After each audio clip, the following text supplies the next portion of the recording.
Do you feel like you aren't taken seriously? Well, we've got 7 ways to be more effective. Hi, I'm Angie. I'm Eddie. Thanks for joining us at Life Squared. You bet.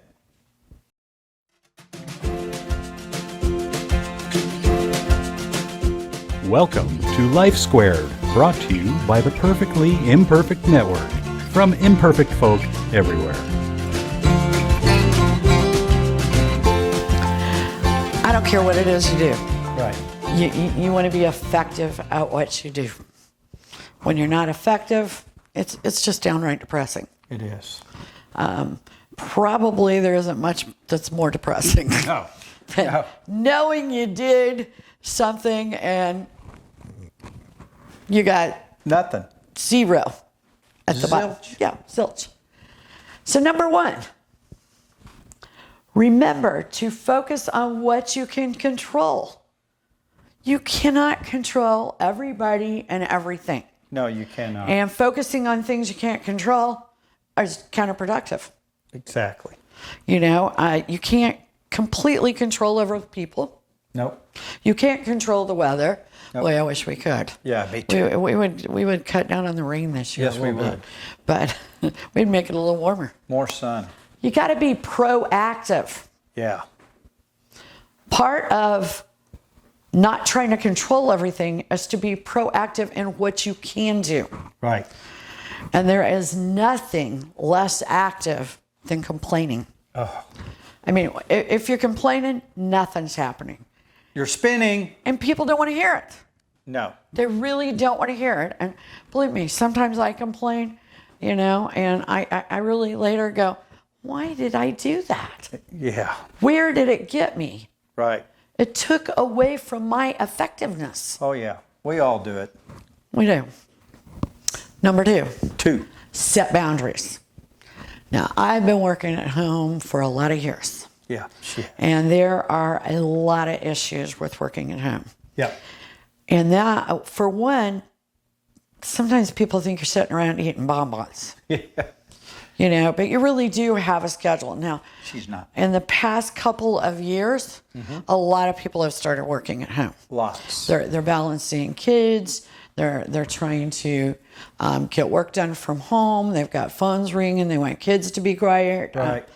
You know, but you really do have to set boundaries and say, you know, this is my work time. Yes.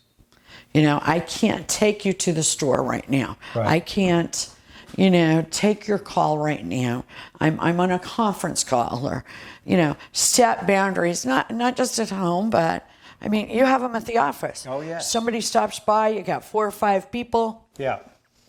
and sometimes you got to say, you know, gee, I'm sorry, you need to make an appointment. Right. I'm sorry. I'm busy. Yeah. I would love to sit around and chat, but, you know, I can't right now. So set boundaries, whatever that means in your life. Right. Number 3, 3. prioritize. Ooh, that was 3 things. Yeah, that was 3. It was really one thing 3 times. Yeah. Yeah. Whatever. But you prioritized it. Right? Begin with an allotment of time too, a time frame, and try to stick with it. That's where I screw up. I'm really good at prioritizing. This is more important than this.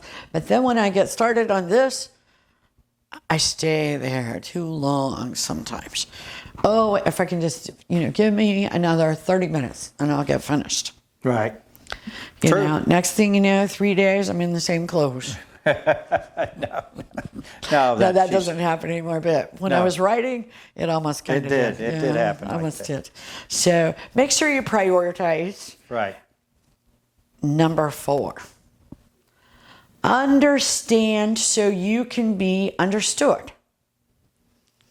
I mean, you can know in your head what's going on, what you're doing, what you want to convey, but then you can't convey it. This is a biggie. It really is. So do your homework, practice, pretend like you're teaching school.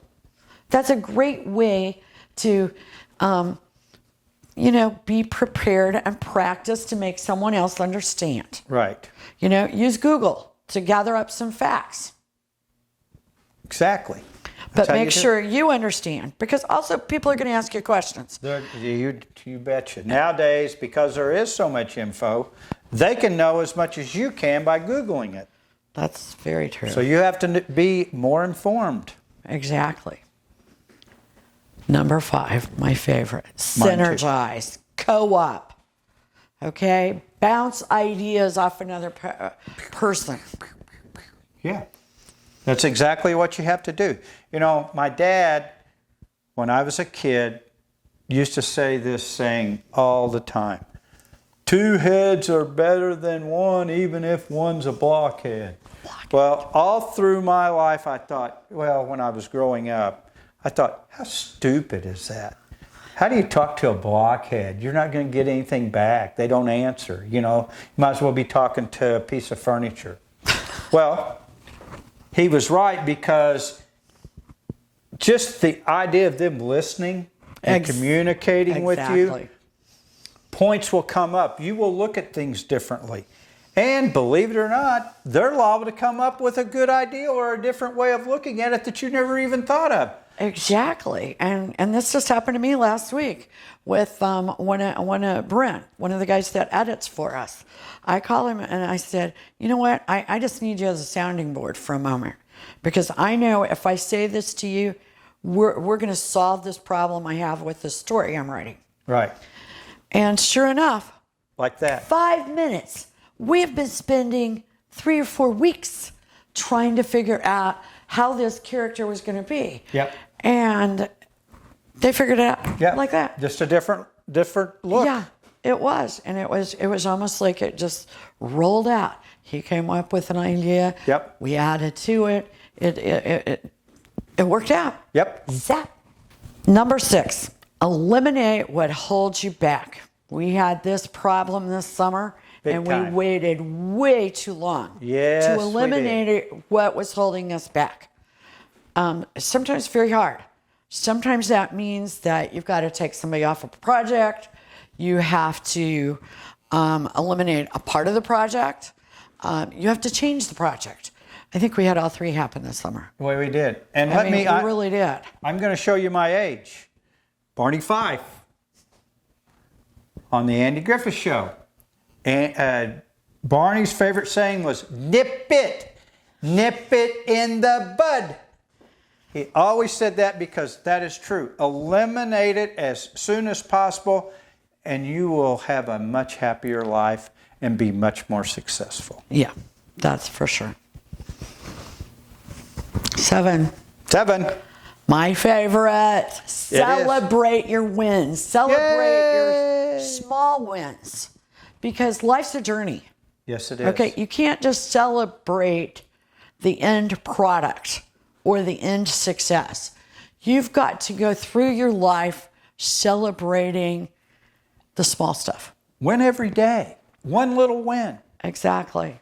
And make sure you celebrate for your family, your friends, because when you win or they win, it doesn't matter. You all win. Exactly. And Everybody loves a winner. Exactly. And when your family wins, it definitely comes back to you. Oh, gosh. So always be happy for your family. Right, tenfold. Exactly. Thanks for joining us at Life Squared. Life Squared. Yeah! We really appreciate you joining us today at Life Squared on the Perfectly Imperfect Network. To get more content, please consider subscribing. If you have any questions or feedback, we'd love to hear from you in the comments section. Thanks for watching.